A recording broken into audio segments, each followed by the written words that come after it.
മിക്കൻ തിരുക്കുമാരനും ഒരായിരം നന്ദി ആദ്യമേ ഞാൻ രേഖപ്പെടുത്തുന്നു. എൻ്റെ പേര് അനിത, എൻ്റെ സ്ഥലം ചെങ്ങന്നൂർ. ഇത് എൻ്റെ മകളാണ് അനഘ. ഞങ്ങൾക്ക് കിട്ടിയ രോഗസൗഖ്യത്തെക്കുറിച്ച് ഞാൻ പറയുകയാണ്. എനിക്ക് 4 വർഷം കൊണ്ട് ഭയങ്കരമായ ബ്ലീഡിംഗ് ആയിരുന്നു. എനിക്ക് എന്ത് ചെയ്യണമെന്ന് അറിയത്തില്ല. ഞാനൊരു മെഡിക്കൽ ഷോപ്പിൽ വർക്ക് ചെയ്യുന്ന ഒരു വ്യക്തിയാണ്. ഞാൻ ജോലിക്ക് പോകുമ്പോൾ 4 പാട് വെച്ചാണ് പോകുന്നത്.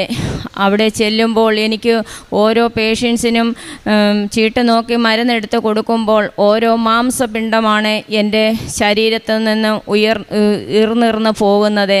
ഞാൻ എന്ത് ചെയ്യണമെന്നറിയാതെ നിൽക്കുമ്പോൾ അന്നേരവും ഞാൻ ഓർക്കും, ദൈവമേ ഞാൻ എന്ത് ചെയ്യുമെന്ന്. ഇങ്ങനെ ഇരിക്കുമ്പോൾ എൻ്റെ ഒരു കൂട്ടുകാരി ഒരു ദിവസം ഉച്ചയ്ക്ക് ഇതുപോലെ വന്നു. നീ എന്തിന് വിഷമിക്കുന്നു? അപ്പം ഞാൻ പറഞ്ഞു, ഇതുപോലെ എനിക്ക് ഭയങ്കരമായ ബ്ലീഡിംഗ് ആണ്, ഞാൻ എന്ത് ചെയ്യും? അപ്പോൾ എന്നോട് ചോദിച്ചു, നിനക്ക് മാതാവിൽ വിശ്വാസമാണോ എന്ന് ചോദിച്ചു. ശരി, ഞാൻ പറഞ്ഞു എനിക്ക് മാതാവിൽ വിശ്വാസമാണ്. ഞാൻ ചോദിച്ചു, ഏത് മാതാവാണ്? ഇവിടെ അടുത്തുള്ള മാതാവാണോ എന്ന് ചോദിച്ചു. അല്ല, ആലപ്പുഴയിൽ കൃപാസനം എന്ന ഒരു പള്ളിയുണ്ട്, ആ പള്ളിയിലെ മാതാവാണെന്ന് പറഞ്ഞു. ഞാൻ പറഞ്ഞു, എനിക്ക് ആ സ്ഥലം അറിയത്തില്ല, ഞാൻ എന്തു ചെയ്യും? അന്നേരം പറഞ്ഞു, നീ എൻ്റെ കൂടെ വാ, നീ ഈ പത്രം ഒന്ന് വായിച്ചിട്ട് നിനക്ക് മനസ്സുണ്ടെങ്കിൽ മാത്രം നീ എന്നെ വിളിക്കാൻ പറഞ്ഞു. ശരി, ഞാൻ വൈകിട്ട് ചെന്നിട്ട് ഞാൻ ഈ പത്രം വായിച്ചപ്പോൾ എനിക്ക് തോന്നി, ഈ മാതാവിൻ്റെ അടുക്ക വന്നാൽ എൻ്റെ രോഗസൗഖ്യം പൂർണ്ണമായിട്ട് ഭേദപ്പെടുമെന്ന് ഞാൻ വിചാരിച്ചു. അങ്ങനെ ഞാൻ ഈ കുട്ടിയുടെ വീട്ടിൽ ഞാൻ പോയി. ഞാൻ അവിടെ വീട്ടിൽ ചെന്നപ്പോൾ അവിടെ വീട്ടിലൊരു മാതാവിൻ്റെ രൂപം അവിടെ ഡൈനിങ് ടേബിളിൻ്റെ മണ്ടയ്ക്ക് വെച്ചിരിക്കുന്നു.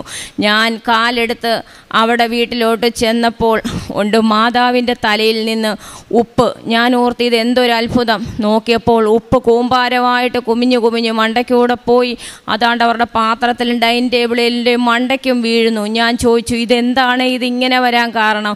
കുറച്ച് കഴിഞ്ഞപ്പോൾ ഉണ്ട് നമ്മൾക്ക് പെണ്ണുങ്ങൾക്ക് എങ്ങനെ പീരീഡ് വരുന്നത് അതുപോലെ മാതാവിൻ്റെ പുറയിൽ കൂടെ തൈലം ഇങ്ങനെ ഒഴുകി വരുന്നു. അവൾ പെട്ടെന്നൊരു പാത്രം എടുത്ത് വെച്ചിട്ട് ചോദിച്ചു, നീ വരാൻ നോക്കിയിരുന്നോ ഈ മാതാവ് എനിക്കിവിടെ അത്ഭുതം തരാനും വേണ്ടിയെന്ന്? ഞാൻ പറഞ്ഞു, എനിക്കറിയത്തില്ല, ഞാനൊരു അക്രൈസ്തവയാണ്, എന്നാലും ഞാൻ മാതാവിനെ വിശ്വസിക്കുന്ന ഒരു വ്യക്തിയാണ്. അങ്ങനെ അവിടുന്ന് ഞാൻ അവളോട് പിറ്റേ ദിവസം പറഞ്ഞു, നിനക്ക് എന്നെ ഒന്ന് കൃപാസനത്തിൽ വരെ ഒന്ന് കൊണ്ടുപോകാവോ എന്ന് ചോദിച്ചു. അവൾ പറഞ്ഞു വരാമെന്ന് പറഞ്ഞു. ഞാൻ അങ്ങനെ ഇവിടെ വന്ന് ഞാൻ കാല് കുത്തിയപ്പോൾ ആദ്യം എനിക്ക് കിട്ടിയത് മുല്ലപ്പൂവിൻ്റെ അഭിഷേകമാണ് കിട്ടിയത്. അപ്പോൾ ഞാൻ ഓർത്ത്, എൻ്റെ മാതാവ് എന്നെ രക്ഷിക്കുമെന്ന് എനിക്കറിയാം. ഞാൻ ഇവിടെ വന്ന് എനിക്കൊന്നും അറിയത്തില്ല. ഞാൻ ഇവിടെ വന്ന് ഉടമ്പടി എടുത്തു. ഞാൻ മാതാവിനോട് പറഞ്ഞു, അമ്മേ എനിക്ക് ആരുമില്ല, മാതാവേ ഇത് നീ പൂർണ്ണമായിട്ട് എനിക്ക് മാറ്റിത്തരണം. ഞാൻ ഹോസ്പിറ്റലുകളിലെല്ലാം ഞാൻ പോയി, ഡോക്ടർമാരെല്ലാം ബയോപ്സി FNAC ടെസ്റ്റും എല്ലാം ഇട്ട് വിടുവാണ്. പക്ഷേ എനിക്ക് ഡോക്ടർമാർ ഒരു രോഗവും കണ്ടുവരുന്നില്ല. മരുന്ന് കഴിക്കുന്നുണ്ട്, പക്ഷേ പെട്ടെന്ന് മാറുന്നു. പിന്നെ പിറ്റേ മാസവും അതുപോലെ ആകും. ഞാൻ ഇവിടെ വന്ന് ഉടമ്പടി എടുത്തു. എൻ്റെ മാതാവ് എനിക്കറിയത്തില്ല, എനിക്ക് പീരീഡ് എന്ന് പറയുന്ന ഒരു സാധനം ഇന്ന് വരെ എനിക്ക് കാണാനുമില്ല. ഇതുവരെ ഇപ്പം അത് പൂർണ്ണമായിട്ട് എൻ്റെ അമ്മ മാതാവ് അത് മാറ്റി തന്നു. പിന്നെ രണ്ടാമത്തെ രോഗസൗഖ്യം എന്ന് പറഞ്ഞാൽ എൻ്റെ കാലിലൊരു കറുപ്പുണ്ടായിരുന്നു. അത് ഞാൻ മെഡിക്കൽ സ്റ്റോറിൽ വർക്ക് ചെയ്യുമ്പോൾ എല്ലാവരും എന്നെ കളിയാക്കുന്ന നിനക്ക് മന്ദയാണെന്ന്. ഞാൻ പറഞ്ഞില്ല, എനിക്ക് മന്ദയല്ല, ഞാനൊരു ഹോസ്പിറ്റലുകളിൽ ഞാൻ പോകത്തില്ല, ഞാൻ ഡോക്ടറെ കാണത്തില്ലെന്ന് പറഞ്ഞു. ഞാൻ വീട്ടിൽ ചെന്നിട്ട് ഞാൻ കണ്ണുനീരോടെ ഞാൻ ഇവിടുന്ന് ഒരു മാതാവിൻ്റെ രൂപം മേടിച്ചുകൊണ്ട് പോയി ഞാൻ എൻ്റെ വീട്ടിൽ വെച്ചു. ഞാൻ മാതാവിനോട് കണ്ണുനീരോടെ പറഞ്ഞു, മാതാവേ ഞാൻ ഒരു ഹോസ്പിറ്റലുകളിലും പോകത്തില്ല, നിന്നെ വിശ്വസിച്ച് നിൻ്റെ ഉടമ്പടിയിൽ ജീവിക്കുന്നതാണ്. അമ്മേ എനിക്ക് ആരുമില്ല, എനിക്ക് ഹോസ്പിറ്റലിൽ പോകാൻ പൈസ ഇല്ല, ഞാനൊരു കടയിൽ പോയി നിന്ന് ജോലി ചെയ്യുന്ന വരുമാനം കൊണ്ടാണ് ഞാൻ ജീവിച്ചു പോകുന്നത്. ഞാൻ അമ്മയുടെ വിശ്വാസ പ്രമാണം ചൊല്ലി തൈലമെടുത്ത് ഞാൻ വിശ്വാസ പ്രമാണം ചൊല്ലി എൻ്റെ കാലിൽ ഞാൻ കുരിശ് വരച്ച് ഞാൻ കണ്ണുനീരോടെ മുട്ടുമേ നിന്ന് പ്രാർത്ഥിച്ചു. ഇന്നത് പൂർണ്ണമായിട്ട് മാറ്റി തന്നു.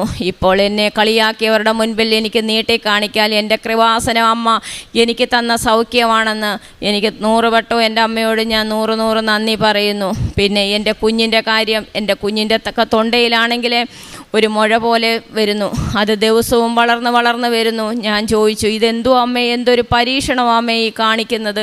ഞാൻ എന്ത് ചെയ്യും? ഞാൻ എവിടെ പോകും? എന്തോ ചെയ്യും? അങ്ങനെ ഇരുന്ന് ഒരു രാത്രി എൻ്റെ കുഞ്ഞ് പറയുന്നു, അമ്മേ എനിക്ക് വാ തുറക്കാൻ വയ്യ, എനിക്ക് വെള്ളം ഇറങ്ങത്തില്ലെന്ന് പറഞ്ഞു. ഞാൻ പറഞ്ഞു, മോനെ നീ വിഷമിക്കരുതേ, ഞാൻ നിനക്ക് അമ്മയുടെ മാതാവിൻ്റെ മുൻപിൽ ഞാൻ ഉടമ്പടി എടുത്ത ഒരു വ്യക്തിയാണ്, നിനക്ക് ഞാൻ തരുന്നത് നീ കഴിക്കുക. അങ്ങനെ അമ്മയുടെ തൈലവും ഉപ്പും ഞാൻ വെള്ളത്തിനകത്ത് മിക്സ് ചെയ്ത് ഞാൻ എൻ്റെ കുഞ്ഞിന് കൊടുത്തു. അവിടുന്ന് ഞാൻ ഡോക്ടറെ കൊണ്ട് കാണിച്ചു. ഡോക്ടർ പറഞ്ഞ് FNAC ടെസ്റ്റ് ചെയ്യണം, ക്യാൻസർ ആണോ എന്നൊരു സംശയമുണ്ട്. അങ്ങനെ ഇവക്ക് ബയോപ്സിക്ക് അയച്ചു. ഞാൻ കണ്ണുനീരോടെ 2 മണിക്ക് 3 മണിക്ക് ഇരുന്ന് കണ്ണുനീരോടെ ഞാൻ പ്രാർത്ഥിച്ചു. ഞാൻ നടവഴിയിലും ഇരിപ്പിലും പോക്കിലും എല്ലാം ഞാൻ എൻ്റെ അമ്മമാതിനോട് ഒരു കരഞ്ഞു പറഞ്ഞു, അമ്മേ എനിക്ക് ആരുമില്ലേ, നീയാണ് എൻ്റെ എല്ലാ സംരക്ഷണമെന്ന് പറഞ്ഞു. അങ്ങനെ FNAC ടെസ്റ്റ് വന്നു. എൻ്റെ കുഞ്ഞിനൊരു കുഴപ്പമില്ല.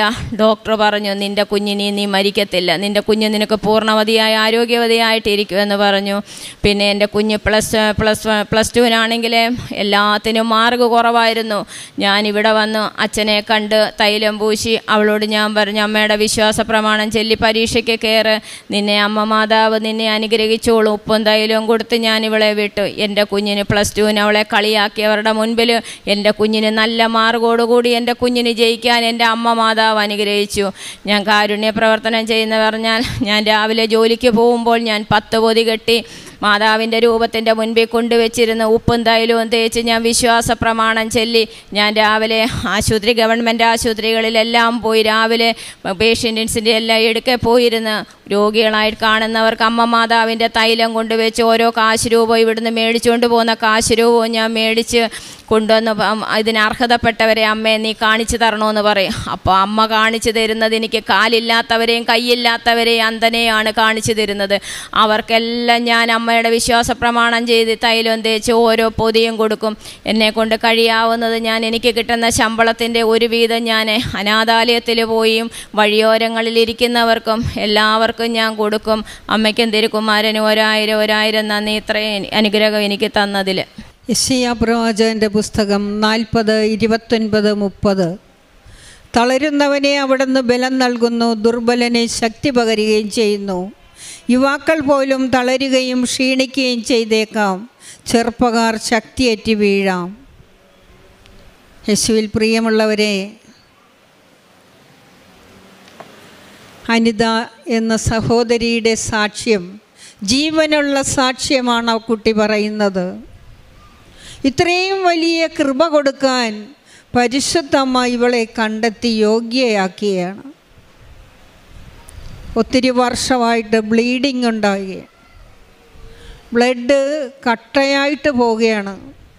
മെഡിക്കൽ സ്റ്റോറിൽ ജോലി ചെയ്യുന്ന മോളാണ്. അവിടെ നിന്ന് എനിക്ക് ജോലി ചെയ്യാൻ പോലും സാധിക്കുന്നില്ല. അമ്മയോട് പറയുകയാണ്, എന്ത് ചെയ്യും ഞാൻ, എൻ്റെ ഈ അസുഖം ഒന്ന് മാറ്റിത്തരണമേന്ന്. അങ്ങനെ ഇരിക്കുമ്പോൾ പരിശുദ്ധമ്മ ഒരു വ്യക്തിയെ കാണിച്ചു കൊടുത്തു. അവിടെ ചെന്നിട്ട് പറഞ്ഞു, നിനക്ക് കൃപാസനത്തിൽ പോകാവോ? പരിശുദ്ധമ്മയെ നിനക്ക് വിശ്വാസമുണ്ടോ? ആ സഹോദരി ഇവരോട് ചോദിക്കുക. അവരുടനെ പറയുകയാണ്, എനിക്ക് വിശ്വാസമുണ്ട്, എനിക്കറിയില്ല ഏതാണ് കൃപാസനം, എന്നെ ഒന്ന് അവിടെ കൊണ്ടുപോകാവോ? അവരുടനെ പറഞ്ഞു, കൊണ്ടുപോകാം. ഇവർ ഉടമ്പടി എടുത്ത് ഉടമ്പടി ജീവിക്കുന്ന വ്യക്തിയാണ്. ഈ മോള് അനിത അവരുടെ വീട്ടിൽ ചെല്ലുകയാണ്. അവരുടെ വീട്ടിൽ ചെന്ന് കയറി കാലെടുത്ത് വെച്ചപ്പോൾ പരിശുദ്ധമ്മയുടെ രൂപം അവരുടെ മേശപ്പുറത്തുണ്ടായിരുന്നു. ഈ മോള് നോക്കിയപ്പോൾ കണ്ടത് ഉപ്പുപൊടികൾ മേളിൽ നിന്ന് പരിശുദ്ധ അമ്മ വഴി താഴേക്ക് വീഴുന്നതാണ് കണ്ടതെന്ന്. അതിനുശേഷം ബ്ലീഡിങ് ഉള്ളതുപോലെ പരിശുദ്ധമ്മയുടെ രൂപത്തിൻ്റെ പുറകിൽ നിന്ന് ഉടമ്പടി തൈലം ഒഴുകി വരുന്നെന്ന്. അവരുടനെ ഒരു പാത്രം കൊണ്ടേ വെച്ചു, അതിലത് അവരെടുത്തു. ഇവരുടെ വിശ്വാസം വർദ്ധിപ്പിക്കാൻ വേണ്ടി അമ്മ ഒരടയാളം കൊടുത്തു. ആ സഹോദരി ചോദിക്കുകയാണ്, നീ വന്ന് ഇവിടെ കാണാൻ വേണ്ടിയിട്ടാണോ പരിശുദ്ധമ്മ എനിക്ക് ഇതുവരെ ഒരു അടയാളം തരാതെ ഇതുവരെ ഇരുന്നതെന്ന്. ഈ അക്രൈസ്തവയ മോൾ അവരുടെ വീട്ടിൽ ചെന്നപ്പോൾ പരിശുദ്ധമ്മ അവിടെ അഭിഷേകം കൊടുക്കുകയാണ്, ഇവർക്ക് വിശ്വാസം കൊടുക്കുകയാണ്. അവർക്ക് അമ്മയോടുള്ള വിശ്വാസം അവർക്ക് വർദ്ധിച്ചിട്ട് പറയുകയാണ്, എന്നെ ഒന്ന് കൊണ്ടുപോകുമോ അവിടെ? അവരന്ന് വരെ സഹിച്ച വേദനകളെല്ലാം പരിശുദ്ധ അമ്മയുടെ അടുത്ത് സമർപ്പിക്കാനായി ഇവിടെ വന്ന് ഉടമ്പടിയെടുത്തു. വന്ന പാടെ അമ്മ സുഗന്ധാഭിഷേകം നൽകിയ. ഇത്രയും സ്നേഹിക്കുന്ന അമ്മയെ നമ്മൾ എങ്ങനെയാണ് വിട്ടുകളയുക?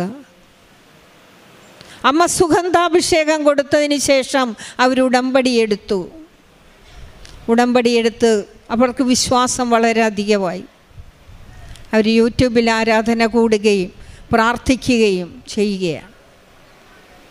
അതിനുശേഷം പിന്നീട് ഒരിക്കലും അവർക്ക് ഈ രോഗം ഉണ്ടായിട്ടില്ലെന്ന്, ഈ ബ്ലീഡിങ് എന്ന രോഗം അവർക്ക് വന്നിട്ടില്ല. ഉടമ്പടി എടുത്തതിന് ശേഷം വിശ്വാസ പ്രമാണം ചൊല്ലി ഉപ്പ് ഒരു ഉള്ളിൽ കഴിച്ചെന്നാണ് പറയുന്നത്.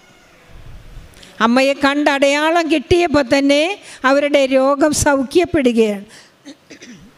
അതിനുശേഷം കാലിലൊരു കുഷ്ഠം ഉണ്ടായിരുന്നു, ഒരു മുറിവ് ചൊറിഞ്ഞു തടിക്കുന്ന ഒരു പാടുണ്ടായിരുന്നു. ആളുകളെല്ലാം കളിയാക്കുകയാണ്, നിനക്ക് കുഷ്ഠമാണെന്നും പറഞ്ഞു. അമ്മയോട് പറഞ്ഞ, അമ്മേ എനിക്ക് ആരുമില്ലമ്മേ, എനിക്കൊരു വരുമാനവും ഇല്ലമ്മേ, ഞാൻ ചെയ്യുന്ന ഒരു ജോലിയിൽ നിന്നാണ് ജീവിതം നയിക്കുന്നത്, എനിക്കിതെല്ലാം ഹോസ്പിറ്റലിൽ കാണിക്കാൻ ഒരു വഴിയുമില്ല, അമ്മ തന്നെ മാറ്റിത്തരണമെന്ന് നിർബന്ധം പിടിക്കുമോ അമ്മയെടുത്ത്? അമ്മയല്ലേ തരാനുള്ളൂ.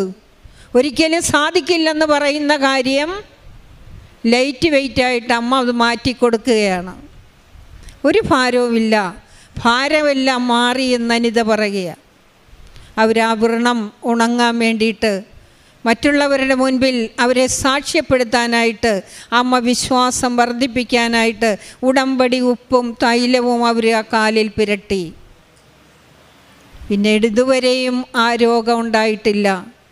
ജനങ്ങളുടെ മുൻപിൽ അവരേറ്റുപറഞ്ഞു സാക്ഷ്യപ്പെടുത്തി. നിങ്ങൾ കുഷ്ഠമെന്ന് പറഞ്ഞ് എന്നെ ആക്ഷേപിച്ചില്ലേ, പരിശുദ്ധ അമ്മ എനിക്കിത് മാറ്റിത്തന്ന്, അമ്മയുടെ ഉപ്പും അമ്മയുടെ തൈലവുമാണ് ഞാൻ ഉപയോഗിച്ചത്, അപ്പോൾ എനിക്കിതെല്ലാം മാറ്റിത്തന്നെന്നവർ പറയുക. അതിനുശേഷം കുഞ്ഞിനുണ്ടായിരുന്നു, അവൾ 10ാം ക്ലാസ്സിൽ അവൾക്ക് മാർക്ക് വളരെ കുറവായിരുന്നു.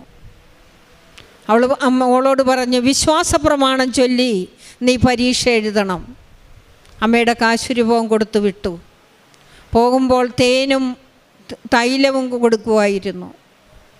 അങ്ങനെ പോയി പരീക്ഷ എഴുതി 10ാം ക്ലാസ്സിൽ അവൾ വലിയ മാർക്കോടുകൂടി പാസ്സായെന്ന്, ഫസ്റ്റ് ക്ലാസ്സായിട്ട് പാസ്സാകാൻ സാധിച്ചു. അതിനുശേഷം ആ മോളുടെ തൊണ്ടയിലൊരു മുഴ പോലെ വന്നു, തടിപ്പ് പോലെ കണ്ടു. ഡോക്ടറിൻ്റെ അടുത്ത് ചെന്നപ്പോൾ അവരെല്ലാം ടെസ്റ്റുകൾ നടത്തി. ആ ടെസ്റ്റിലെല്ലാം പോകുമ്പോൾ അവർ നേർച്ച വസ്തുക്കളായ ഉടമ്പടി തൈലം കൊണ്ട് കുരിശ് വരക്കി വിശ്വാസ പ്രമാണം ചൊല്ലി പ്രാർത്ഥിക്കുകയാണ്. വിശ്വാസ പ്രമാണമാണ് ഇവരെ ശക്തിപ്പെടുത്തിയതെന്ന് അവർ പറയുകയാണ്. ഉടമ്പടി ജീവിതത്തിൽ ശക്തിപ്പെടുത്തിയത് വിശ്വാസ പ്രമാണമാണ്. അങ്ങനെ വിശ്വാസ പ്രമാണം ചൊല്ലി പ്രാർത്ഥിച്ചു. ടെസ്റ്റിന് പോയപ്പോൾ യാതൊരു കുഴപ്പവുമില്ല. ഡോക്ടർ പറയുകയാണ്, നിൻ്റെ മോള് ജീവിക്കും, അവൾക്കൊരു കുഴപ്പവുമില്ല. ക്യാൻസർ ആണെന്ന് കരുതിയാണ് അവരെല്ലാം ടെസ്റ്റ് നടത്തിയത്.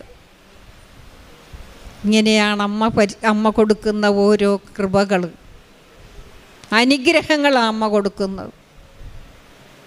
ഇത്രയും ഭാരപ്പെട്ട് നിരുന്ന മോൾക്ക് അമ്മ ലൈറ്റ് വെയിറ്റായിട്ട് ഇതെല്ലാം സാവധാനം സന്തോഷകരമാക്കി മാറ്റുകയാണ്. അവർക്ക് കിട്ടിയ ശമ്പളത്തിൽ നിന്ന് ഒരു തുക എല്ലാ മാസവും പാവപ്പെട്ടവർക്ക് കൊടുക്കാനായിട്ട് അവരാഗ്രഹിക്കും. അത് കൊടുക്കുകയും ചെയ്യും. അതിനുശേഷം പൊതിച്ചോറ് കൊടുക്കാൻ നേരത്ത് ഭക്ഷണം പാകം ചെയ്തെടുത്തിട്ട് അമ്മയുടെ മുന്നിൽ വരും. അമ്മ ഇത് ഞാൻ ആർക്കാ കൊടുക്കേണ്ടത്, അവരെ കാണിച്ചു തരണം. ഉടമ്പടി തൈലവും ഉപ്പും കൊണ്ട് അത് വിശുദ്ധീകരിച്ച് അവർ കുരിശ് വരച്ചാണ് അത് കൊടുത്തു വിടുന്നത് അവർക്ക്. അത് കൊടുക്കാനായിട്ട് ചെല്ലുമ്പോൾ മുടന്തരെയും കണ്ണ് കാണാൻ പാടില്ലാത്തവരെയും തളർന്നു കിടക്കുന്നവരെയും കാണിച്ചു കൊടുക്കും അമ്മ. അവർക്കാണ് നിൻ്റെ ഭക്ഷണം ഇന്ന് ആവശ്യം. അവർക്ക് കൊടുത്ത് അവരെ അനുഗ്രഹിക്കുകയാണ് ഇവർ. അവരോട് പറയുകയാണ്, എനിക്ക് അമ്മ തന്നതാ, ഇതുപോലെ നിങ്ങൾക്കും തരൂ അമ്മ, ഈ അനുഗ്രഹം കിട്ടും നിങ്ങൾക്കെന്നും പറഞ്ഞ് പത്രവും ഭക്ഷണപ്പൊതികളും കാശുരൂപം, അമ്മയുടെ കാശുരൂപം വാങ്ങിച്ചു കൊടുക്കുക. ഇങ്ങനെ ചെയ്ത ദൈവത്തിനെ മഹത്വപ്പെടുത്തുവാൻ ഈ അൾത്താരയിൽ വന്ന ഈ അനിതയും കുടുംബത്തിനും സമർത്ഥമായി പരിശുദ്ധ അമ്മ ഇനിയും സാക്ഷ്യം പറയാൻ ഇടവരുത്തട്ടെ എന്നുള്ള പ്രാർത്ഥനയോടുകൂടി അമ്മയും ഈശോയും ചെയ്ത വൻ കൃപയ്ക്ക് നമുക്ക് കരങ്ങളടിച്ച് ഈശോയ്ക്ക്